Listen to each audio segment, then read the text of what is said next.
What's up, hoochie mamas and hoochie daddies? I have had an eventful day. Feel like I've always had an eventful day. I only come to y'all when I've had eventful days. But anyway, today is Sunday, December 3rd. It's the third day of Vlogmas. Um, I'm gonna be doing various Vlogmas videos from lives to videos that I actually vlog and record and edit. And I know y'all probably like that whole line. But I promise I'm not lying. I promise I'm gonna be trying to do better for y'all. But last night we had a game day party and I'm gonna be posting a couple of snippets from that. We had a game day party and I was very, very, very, very, very annoyed that them cocky ass Alabama fans won. Now I know I sound crazy because I'm from Alabama. I'm a transplant into Georgia. I live in Georgia, but I'll go for anybody but Alabama Roll Tide, okay? Because them hoes is too cocky for me. But that's not what I came on here for. Had a game day party last night. I got lit. I drove home. Well, I took a nap before I drove home because we don't drive drunk. But I drove home and shout out to my grand because she talked to me on the phone while I was driving home. But I got home, took my dog out, got settled, got in my bed, watched a little TV, fell asleep, woke up this morning, hungover as fuck. And I still made it to 8:45 church service. There is no excuse at all. Like I have people all the time trying to talk me out of going to church, trying to tell me, oh God will forgive you, just watch it online. No. Today is the last first Sunday of the year, first of all. It's Advent Sunday. It was Communion Sunday. And I had to be in the presence of the kingdom. I'm sorry, I had to be in the presence of God in person. Langston, baby, mommy's recording. She making us millions, okay? Um, I had to be in person at church. Ain't nothing like being in person. Bedside Baptists don't do shit but piss me off. Watching church solely online don't do shit but piss me off, especially when the church is like literally 12 minutes from my house. Why would I miss church when I could be in person? So I went to church. I got fed spiritually. I had communion. I just like got replenished for the week. Last week tried to drag me up out of here. But I made it. I conquered. And I went to church and I came home from church. I was at home by probably about 10:15. And I brought my laptop home from work and got me some overtime in. It ain't enough money, but it's something. Got me some overtime in and like I just been reflecting. I want to encourage y'all. Don't put so much time into your job that you forget to put time into God and into yourself and into your passion and your kids. And like we get so consumed by these jobs and trying to accomplish somebody else's goals and dreams and we just forget to fulfill ourselves. We forget to well, we don't forget, we don't make the time to prioritize God and ourselves and our children. We care so much more about a job, which is literally just a paycheck, versus investing time in God, who gives eternal life, and then yourself, who is going to be all that you got at the end of the motherfucking day. Because if the job call you tomorrow, and some of them don't even call you, you just show up and your ass ain't got one. But if the job call you tomorrow and say that you laid off, who the fuck are you gonna be able to call on aside from Jesus and yourself? Nobody. Nobody for real. Like, unless you got a good husband or a good baby daddy or some kind of good support system. But the first two people you gonna call on is God and yourself. So what I'm saying is don't be pouring so much into that job that you neglect to prioritize important to God and yourself. So I'm just starting to realize more and more as I get closer to 30. Because if y'all don't know, Auntie is motherfucking finna be 30. As I get closer to 30, I am just realizing more and more that things will happen when I need for them to. Things will happen at the time that I can take the most action versus happening at a time when I just want it and I'm being a crybaby and God just trying to make me feel good, you know? Um, I just realized that like if we, which I already knew this, but it's raining true and more true the older I get and the more time passes. Um, if we got things too soon, we will fuck them up. We would lose them. We would destroy them. We would like totally misuse and abuse it. And that's why God don't just give us things just because we crying and we tired of fucking going through what we're going through. Like it's like a child when they throw a temper tantrum with their parent, their physical earthly parent. If your child falling out and acting up in Target about a damn toy, I don't know about you, but that don't mean that you just get them the toy to make them hush. Sometimes some parents do, and that right there is not a good habit to fall into because then you're gonna have a child that feels like, oh, long as I cry, I can get what I want. And I don't know about you, but my children's not gonna be like that. But like the same way that you don't just give your child everything they want just because they crying for it, God has to have that same type of parental structure with us. Just because your ass is crying and you know you tired of waiting and you impatient and you throwing a tantrum, that don't mean he's supposed to work just like that. Nobody gives a fuck about your tears. Like, no, because if he gave it to you in that moment just to pacify you, just to appease you, just to make you feel good, it probably wouldn't even last 6 months later because you wouldn't know how to properly manage it, how to maintain it, how to multiply it. So like I'm just starting to appreciate God for not giving me the things that I was crying for in my tantrum. I'm thanking him for holding out just a little while longer. And the little while longer might be tomorrow. It might be next week. You know, you just never know because his timing is so perfect that the time that you think that you need it the most, that's probably the time when you need it the least because you're the least prepared for it. So when you go on about your business and you just kind of stop thinking about it, you know how like after the child has the tantrum because the parent then kind of ignored them and just treated them like, okay, they ass will stop crying eventually.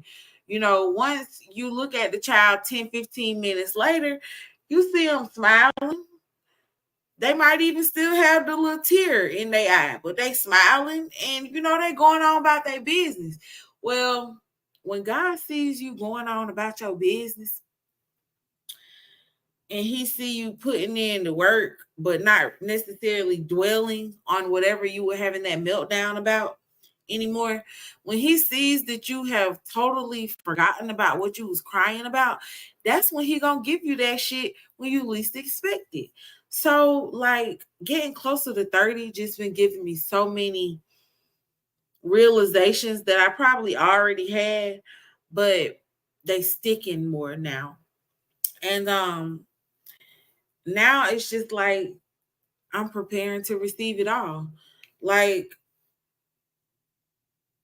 if you've been praying for a car, but you don't know what kind of car you want, the way to prepare to receive it would be start researching cars. Start looking at I wouldn't even say create a budget because you know the way God works, he don't go by budgets. He gonna be like my millionaire husband. When I say, you know, baby, how much can I spend? And he be like, money ain't a thing. Don't worry about it. There is no budget.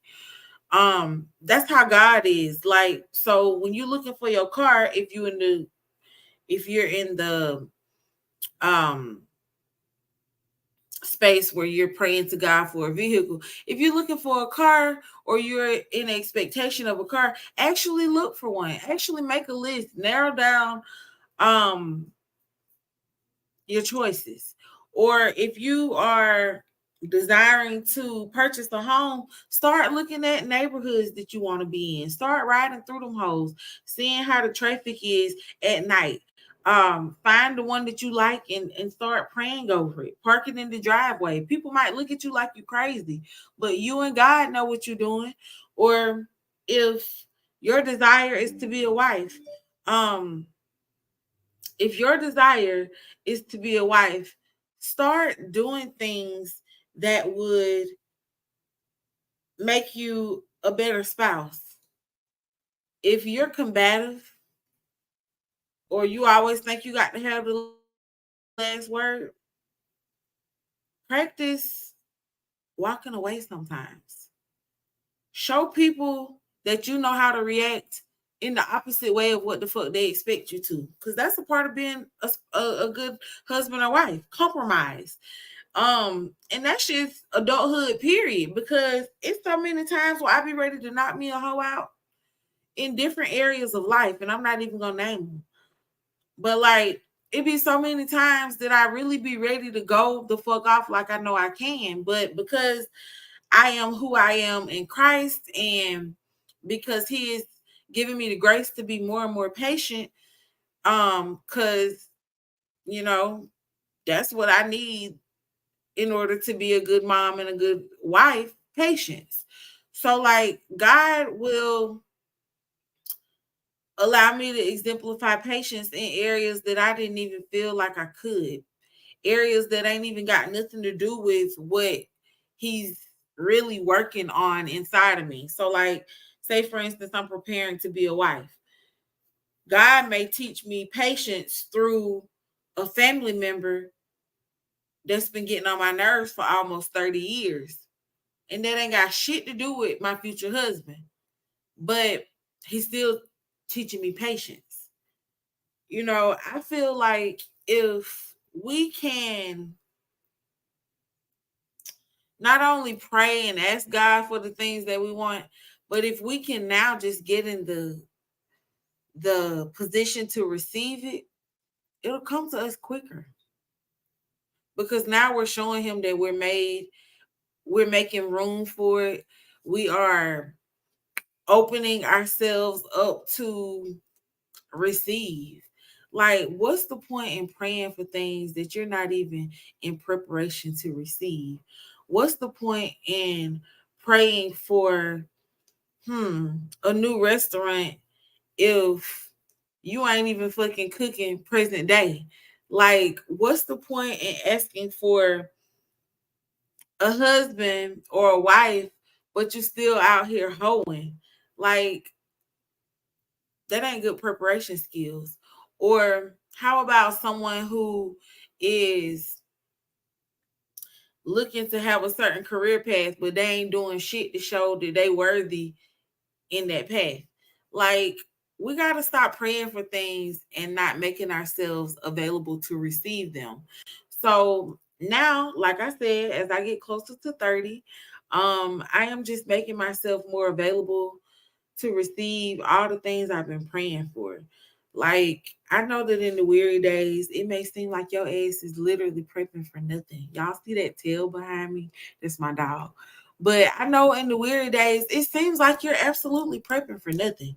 It seems like God is playing with your top. He is doing everything he can to aggravate the fuck out of you, to dangle a carrot in front of you, to make you feel like you really so close to getting whatever you want, but still not giving it to you. I know it feels like that. I've gone through the frustrating days where I have literally felt like God was playing with me. But God would never try to tease you. He ain't like that. That's not his game. That's not his agenda. That ain't how he roll. Before God play with you, I feel like before he play with you, he will.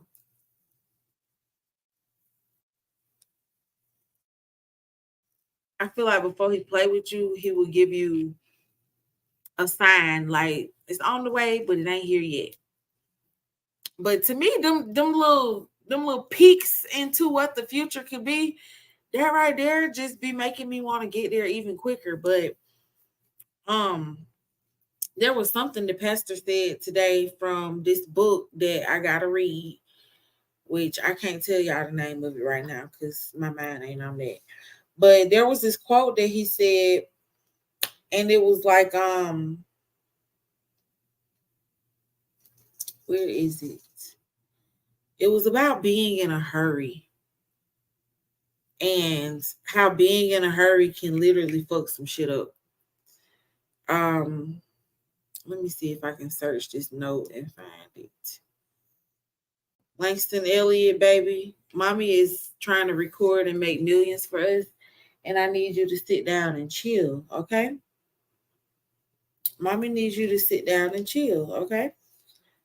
Because she's trying to find this quote from church or from this book. Hmm.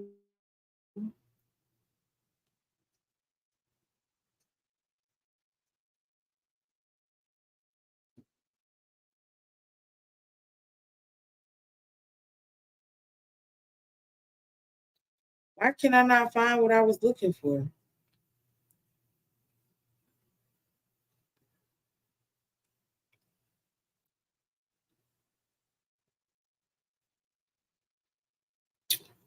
Goodness.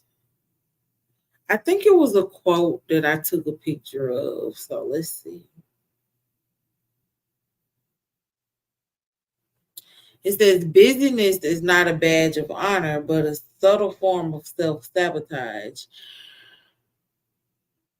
That's not the one that I was referring to, but now that I have found that, how often do you meet people that are like they feel like because they busy all the time or because they can say that they've done 50 things in one day, they feel like that gives them bragging rights to say, "Oh, I worked harder than every motherfucker on earth."